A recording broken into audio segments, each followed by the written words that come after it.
This is a comment over at my Instagram, but the statement is worth talking about because it deals with the consistency of the brain. This user says, a professor I had said that the brain is like a pancake when out of the skull.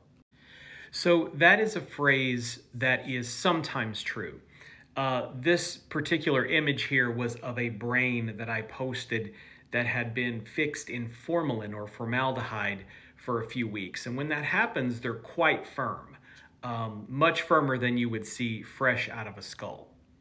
So there are some instances where a brain will flatten out like a pancake, as this person says. The first is that if the brain is in a state of decomposition, the brain will be softened enough that it will completely flatten out. And in some cases, if the decomposition is advanced enough, it will be liquid inside of the skull.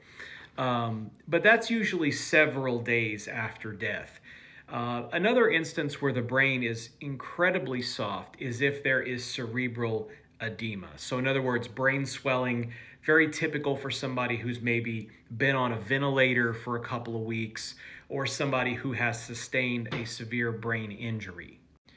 But when we're talking about a brain that's non-edematous and non-injured, it will actually hold its shape pretty well when you take it out. If you take the brain out and sit it on a table, it will soften, it will maybe compress by a couple of centimeters or an inch or so, and it could sit that way for at least a few hours. It will not flatten out into a pancake.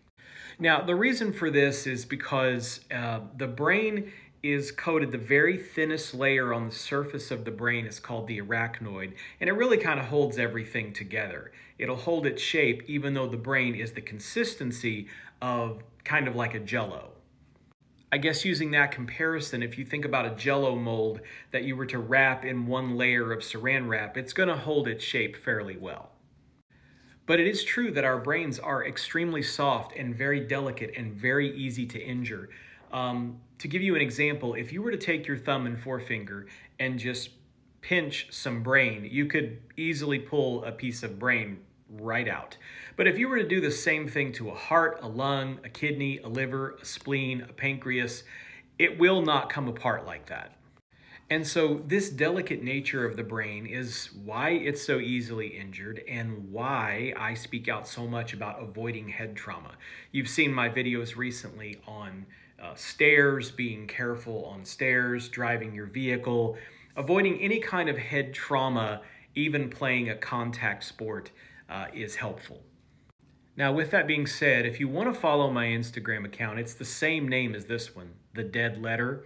Over there, I do some different stuff. I can show a little more of this kind of stuff, but I have a series called Food or Pathology where I show a close-up of an image and then my respondents have to guess whether or not they think it is food or they think it's pathology, and it's a little harder than it sounds.